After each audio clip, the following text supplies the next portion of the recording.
Guys मैं हूं स्वागत। मैं सद याकूब। आप देख रहे हैं दोस्तों आपका और हमारा अपना इलेक्शन यूट्यूब चैनल। उम्मीद करते हैं सब खैरियत से होंगे।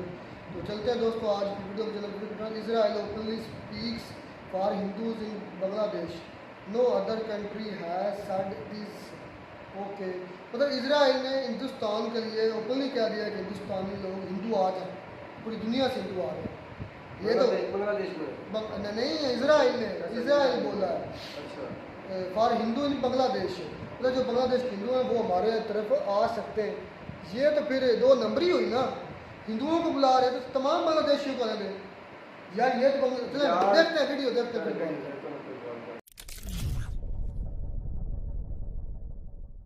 नमस्कार, वेलकम टू स्टडी IQ। मैं हूं प्रशांत धवन। नाउ जिस तरीके से इजराइल के अम्बेसडर ने जो हिंदूज हैं बांग्लादेश के, इनका इशू उठाया है, दुनिया के किसी भी कंट्री के अम्बेसडर ने ऐसी लैंग्वेज ओपनली यूज़ नहीं करी है। और मैं यहाँ पे वैसे आपको बताना चाहूँगा, बांग्लादेश में आज के समय जो हो रहा है बहुत ज़्यादा चिंताजनक है।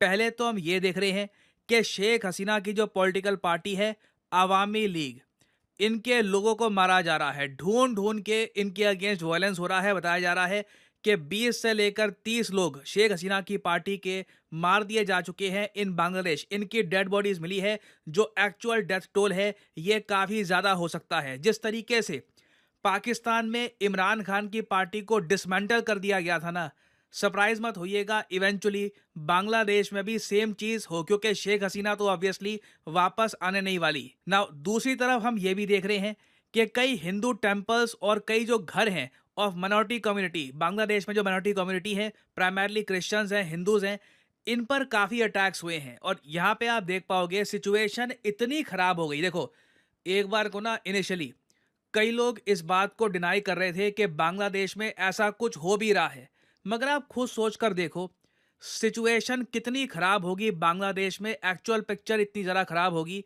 कि बांग्लादेश में एक पॉलिटिकल पार्टी है जमात इस्लामी के नाम से। ये काफ़ी हद तक आप कह लीजिए एक इस्लामिस्ट पार्टी मानी जाती है, लार्जेस्ट इस्लामिस्ट पार्टी इन बांग्लादेश।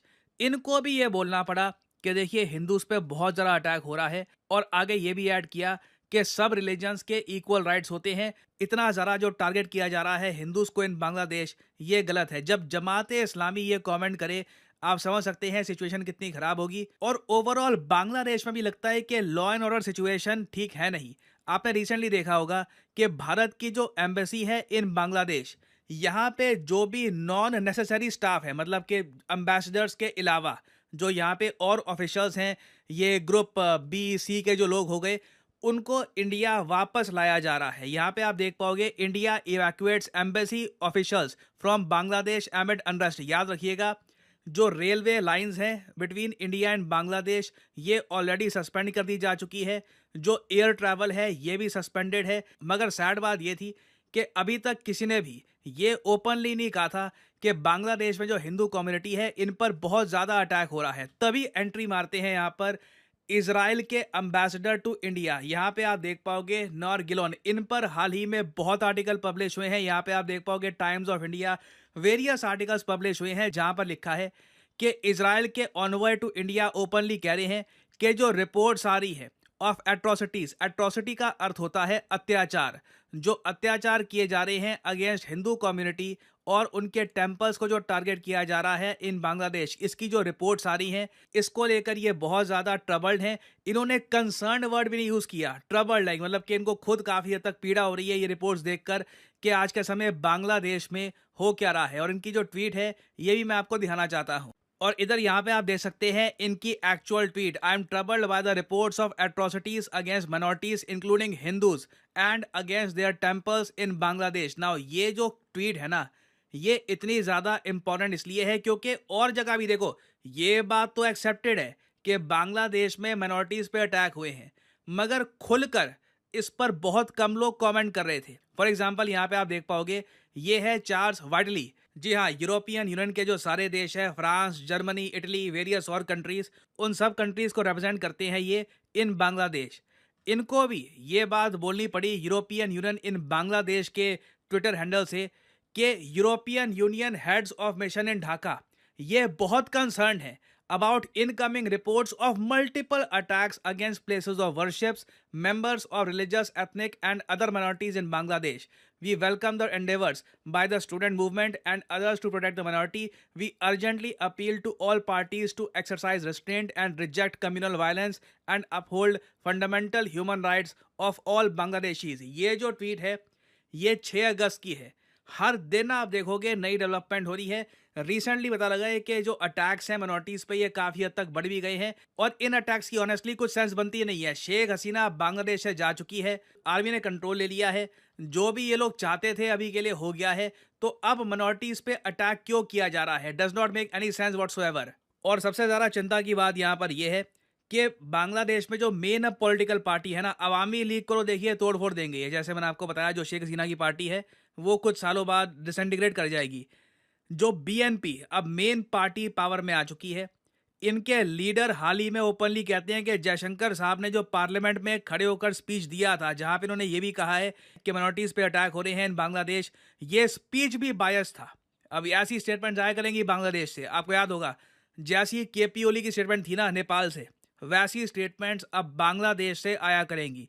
कई दशकों बाद मैं कहूँगा हम देखेंगे बांग्लादेश अब उतना फ्रेंडली नहीं रहेगा इंडिया के प्रति। ना मुझे यहाँ पर वैसे एक बात ऐड करनी पड़ेगी, इजराइल की तरफ से जो ये स्टेटमेंट्स आ रही है इसके पीछे एक जियोपॉलिटिकल कारण भी है। बिल्कुल कुछ हद तक आप कह सकते हैं इजराइल कंसर्न है बांग्लादेश में मिनॉरिटीज़ को लेकर, और जो बहुत सारे ज्यूइश ग्रुप्स भी हैं दुनिया भर में वो लोग भी इस इशू को लेकर स्टेटमेंट्स दे चुके हैं। मगर जियोपॉलिटिकल एंगल यहाँ पे आपको समझना होगा। देखिए इजराइल और बांग्लादेश के रिलेशंस ठीक नहीं है। एक्चुअली बांग्लादेश उन गिने चुने कंट्रीज़ में से आता है जो इजराइल को एक कंट्री एक्सेप्ट भी नहीं करता। बांग्लादेश का जो स्टेट रिलीजन है ये इस्लाम है और कई इस्लामिक कंट्रीज़ ओपनली कहते हैं कि इजराइल नाम का कोई देश है ही नहीं, यहाँ पर एक ही कंट्री है, वो है फ़िलिस्तीन। तो उसके अलावा हमने फिर रिसेंटली ये भी देखा कि इजराइल ने हाल ही में जब गाज़ा पे अटैक किया तो जो 5 कंट्रीज़ थे जो इजराइल के अगेंस्ट एक केस लेकर गए थे इंटरनेशनल कोर्ट ऑफ जस्टिस में, उनमें से एक बांग्लादेश भी था। तो इजराइल उस बात को लेकर काफ़ी गुस्सा है कि बांग्लादेश ने साउथ अफ्रीका के साथ मिलकर इजराइल को टारगेट करने की भी कोशिश की थी। तो आप कह लीजिए जो यहाँ पर ये स्टेटमेंट दी गई है इसके पीछे एक जियोपॉलिटिकल कारण भी है। इजराइल की सरकार बांग्लादेश के एक्शंस को इतना पसंद करती नहीं है, और ये तो मैं आपको बता रहा हूँ ये सब जो चीज़ें हुई थी ये शेख हसीना के टाइम की थी। अब जो नया बांग्लादेश बन के उभरेगा ये लोग इजराइल के प्रति कितना अग्रेसिव कितना हॉस्टाइल होगा ये भी देख के आप सरप्राइज हो जाओगे इन द फ्यूचर। बाकी देखिए यूरोपियन यूनियन कंसर्न्ड है बांग्लादेश के इशू को लेकर। इजराइल की स्टेटमेंट आपको मैंने दिखा दी, मगर अभी तक ना यूएसए ने इस इशू को जो माइनॉरिटीज़ पे अटैक हो रहा है इसको लेकर कोई स्ट्रॉन्ग कमेंट दी नहीं है। और आप देखोगे इश्यूज़ पर इनकी कमेंट बहुत जल्दी आ जाती है, मगर यूएसए ने इवन दो अपने सिटीजन्स को ये कहा है कि बांग्लादेश मत जाइए क्योंकि अभी सिचुएशन बहुत ज़्यादा अनसेफ है, बहुत लोग मारे जा चुके हैं, और अपने नागरिकों को ये भी कह दिया है कि बांग्लादेश को विजिट भी मत करिए अभी के लिए, situation is not good there. But still जो रिलीजियस माइनॉरिटीज़ हैं उनको लेकर यूएस काफ़ी हद तक चुप है। तो अभी देखिए आने वाले समय में बहुत सी डेवलपमेंट्स होंगी। पॉसिबिलिटी एक ये भी है कि बांग्लादेश की तरफ से एक डिमांड ये आए कि इंडिया शेख हसीना को हैंड ओवर करे to Bangladesh under extradition treaty. इस पर भी कई रिपोर्ट्स पब्लिश हो रही हैं। तो इसको लेकर इन द फ्यूचर जब कुछ कंक्रीट डेवलपमेंट होती है, ऑफिशियल स्टेटमेंट्स आती हैं, तो मैं आपके लिए बाद में अपडेटेड वीडियो ले आऊँगा। और फाइनली यहाँ पे मैं आप लोगों से एक सवाल ही पूछूंगा। देखिए इतिहास में पहली बार बिम्स्टेक देशों का एक बिजनेस समिट भी हो रहा है। तो जी दोस्तों वीडियो हो गई ख़त्म। तो पहली बात तो ये है कि जो इजराइल मिनॉरिटीज़ के हकूक़ की बात कर रहा है बांग्लादेश के, शर्म नहीं आती उसे? कैर खुदा का इन लोगों को शर्म गैरत नाम की खुद चीज़ जालिम है वो इजराइल बांग्लादेश के अंदर वो भी देखे चेक करें, उनका दोगलापन चेक करें। आप मिनॉरिटीज़ की बात करें या कुछ भी करें, आप पूरी ईसाई की बात करें, फिर हमें कहते हैं ये दगड़ दल्ले, फिर हमें कहते हैं उठकर कि आप जो है वो वन साइडेड ऐसे मुसलमान करते हैं। उस दगड़ दल्ले ने क्या किया, उस बगारत ने क्या किया? उसने भी तो ये है कि कंट्रोवर्सी क्रिएट की ना तमाम। हालांकि मुसलमान भी उधर इस हालत सही नहीं है तमाम यार। जो शेख हसीना की पार्टी है उसमें सिर्फ हिंदू तो शामिल नहीं है ना, मुसलमान भी शामिल है। समझ में आई मेरी बात? तो उसने सिर्फ ये बयान क्यों किया, उसकी वजह बताई गई वीडियो में कि इसको बांग्लादेश भी मुल्क नहीं मानता। मतलब कि वो अपनी भड़ास निकाल रहा है, वो अपना गुस्सा या अपनी भड़ास जो है जियो पॉलिटिकल जो बोल रहे थे वही कर रहा है। काफ़ी मुस्लिम कंट्री जो है इसको एज अ कंट्री नहीं मानती, जिसमें मतलब ये कंट्री है ही नहीं मेरे ये भाई। कंट्री है भी नहीं। ये तो एक ले पालक बच्चा है, देखो कब तक इसकी खैर होती है। कुछ अब इतला आ रही है, भाई इतना सारे एक मिनट मेरी बात सुन रहा, हालात को जांच कर देखिए ना भाई।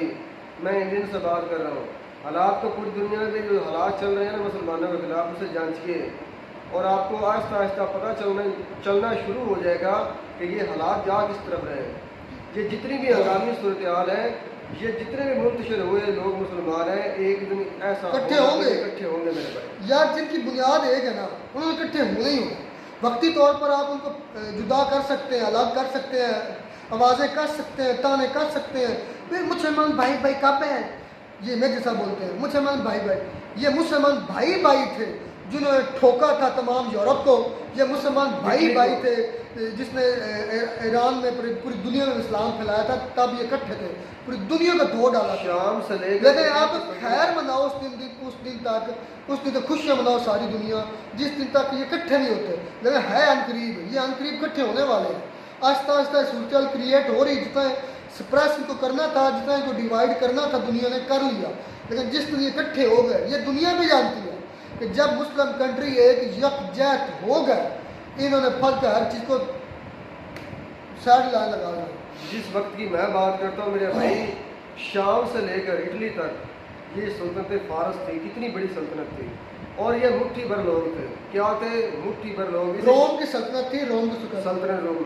इन लोगों को क्या कहते थे मुसलमानों को? ये कहते थे ये भिखारी है, सहराम में बद्दू है, बद्दू है, इनको क्या करना है? चोर डकैत है, भौंकने वाले लोग हैं। इधर से खैमा उठाया, उधर लगाया, उधर से छाया, इधर लगाया। और उन्हें खैमे वो बद्दू जब एक साथ एक कलमे में एक झंडे के नीचे इकट्ठे हुए तो उन्होंने टुकड़े टुकड़े कर दिए सल्तनत फारस के।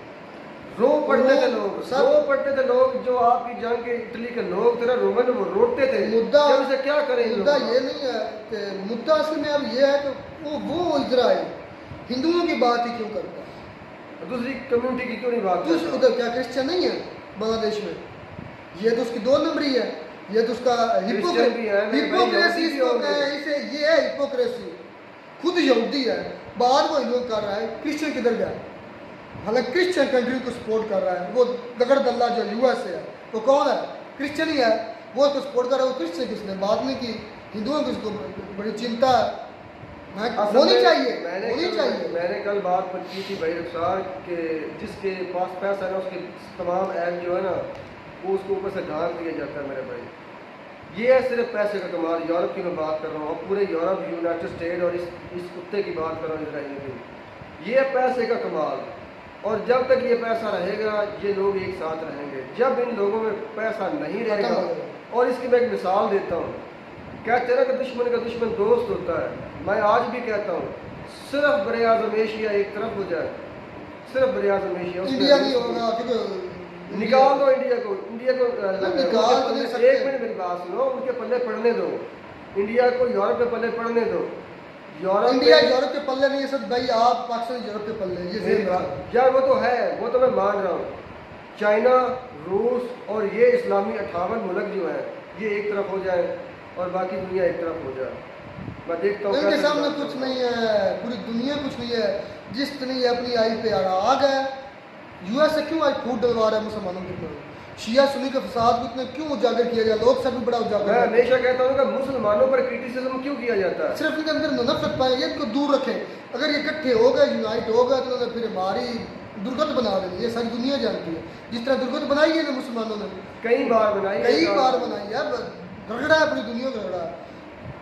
फिर मदद के बाद ये इतने जज्बे से लड़ते थे कि ये निहत्ते भी लड़ जाते थे। वो क्या एक शेर भी है, दश्त तो दश्त सहरा भी न छोड़े हमने, बहर जुल्मात में दौड़ा दिए घोड़े हमने। ये तारक बिन ज़ियाद की बात हो रही है। उन्होंने कहा कश्तियाँ जला दी थी तारक बिन ज़ियाद ने। उन्होंने कहा कि अब या मरना है या मारना है, बस अब। और अब्दुल्ला बिन ज़ैद की बात हो रही है, घोड़े दौड़ाने वाली। उन्होंने दरिया के अंदर ही घोड़े भगा दिए थे कि ये तो रास्ता है नहीं। उनकी फौज का हजूर रास्ता है नहीं, किधर जाए? उन्होंने कहा कलमा पढ़ो, दौड़ाओ घोड़े समंदरों में, उन्होंने दरिया में रास्ता दौड़ा। घोड़े दौड़ाए थे, दरिया में रस्ते और थे। पूरे का पूरा लश्कर बाहर निकल गया मेरे भाई। बात ये है कि ये यहाँ दगड़ से दल्ला, ईमान की बात अभी ये दगड़ दल्ला जो है इजराइल, खुद एक जालिम कंट्री, खुद एक मिनॉरिटी पर जुल्म कर रहा है, जो कि मुस्लिम मिनॉरिटी उधर है, उन पर जुल्म कर रहा है, और वो दूसरों के मुल्क के अंदर मिनॉरिटीज का तहफ़्फ़ुज़ है। वाह हिपोक्रेट इजराइल साले, हिपोक्रेसी तुम्हारी। वो क्या बात बात है। भाई रुखसार मकसद ये है, अगर ये करे ना तो अगर आप गलत है मेरे भाई तो किसी को गलत मत करें। मैं ये हकीकत कहता हूँ, अगर मैं गलत हूँ तो मैं किसी को गलत नहीं कह सकता जब तक मैं खुद नहीं ठीक होता। आप मिनॉरिटी की बात नहीं कर सकते इजराइल वाले, क्योंकि आप खुद मिनॉरिटी पर जुल्म कर रहे हैं। जुल्म नहीं कर रहे हैं, क़यामत ढा रहे हैं उन पर। आप ना उनके बच्चों को छोड़ा है, ना उनकी औरतों को, ना उनके बुजुर्गों को। चलो जवानों से तो लड़ाई होती बनती, चलो मैदान जंग में तो समझ में आता है। घर बैठे हुए अस्पतालों में, ठीक है ना, इन चीज़ों पर आपका जुल्म जो है वो आप किसी इंसानियत की तरफ नहीं लेकर जाता। वो बताता है कि आप वैशी हैं, और आपने हकीकत में अंबिया को मारा होगा। ये दलील दे रहे हैं आप दलील है। इसलिए आपको जर्मनी के हिटलर ने मारा था और कहा था कि मैं दुनिया को दिखाना चाहता हूँ इन लोगों को छोड़कर, जो मैं छोड़ रहा हूँ, कि इनकी हकीकत का पता चले। यार सोचो, कभी इंडियन सोचो बैठकर, ये 60 लाख यहूदी हिटलर ने क्यों मारे थे? कुछ तो रीज़न हुआ होगा उसके पीछे। सबसे बड़ी वजह इनकी नेचर है, इनके नेचर है फितना फसाद करना। और नेचर जब भी ये पावर में आएंगे ये नेचर में करेंगे, ये इनके नेचर है ये। अच्छा, एक और बात मैं सुबह से आपस में डिस्कस कर रहा था कि मदीने में क्रिश्चियन रहे हैं, आका सल्लल्लाहु अलैहि वसल्लम के होते भी क्रिश्चियन वहाँ पर रहे हैं। यहूदियों को ही क्यों निकाला गया? क्योंकि ये लोग थे फितना फसाद करने वाले। अच्छा, एक और पहले बाबर इसी प्रशांत सर की वीडियो थी, उसमें मैंने सुना है कि पाकिस्तान, मैं वैसे चौंक गया हूँ, पाकिस्तान भी कुछ बैलिस्टिक मिसाइल जो है ना वो ईरान को दे सकता है। उसके चांसेस हैं जब फुल फ्लैज वार होगी ना, मतलब स्टैटिक्स तय किए यार ये सारी दुनिया जानती है कि ये जंग नहीं रुकेगी यहाँ पर। होनी ये दुनिया जानती है कि वर्ल्ड जंग वार नहीं थ्री हो रुकेगी यहाँ गई। पर। और वाहिद ये मुल्क है मेरे भाई, जब तक इसके साथ दूसरे इस्लामी मुल्क नहीं जुड़ेंगे, ये यूरोप की गुलामी नहीं छोड़ेगा पाकिस्तान, तब तक कुछ नहीं होगा। जब ये छोड़ देगा यूरोप की गुलामी मेरे भाई और दूसरे इस्लामी कंट्रीज के साथ आप मिलेंगे, चले तो ये बात कंक्लूड करते हैं। कंक्लूड यही है कि हिपोक्रेसी दिखाई है इजराइल ने। वो खुद एक जालिम जाबर कंट्री मुसलमान पर जुल्म कर रहा है, और वो उसके मुंह पर छितर होना चाहिए कि वो अपने मुल्क में क्या कर रहा है और दूसरों के मुल्क के हिंदुओं और मिनॉरिटीज़ की बात कर रहा है। पूरी दुनिया वैसे आजकल चल ही आ सारा हिपोक्रेसी चल रही है पूरी दुनिया में। मैंने जब देखा, सर्च करो तो हिपोक्रेसी है सबसे प्रीवेल की। मैं नहीं कहता कि जिसका डंडा उसकी भैंस मेरे भाई, जिसकी लाठी उसकी भैंस। चलेंगे, मिलते हैं नेक्स्ट वीडियो में। नाटक साहब, गॉड ब्लेस।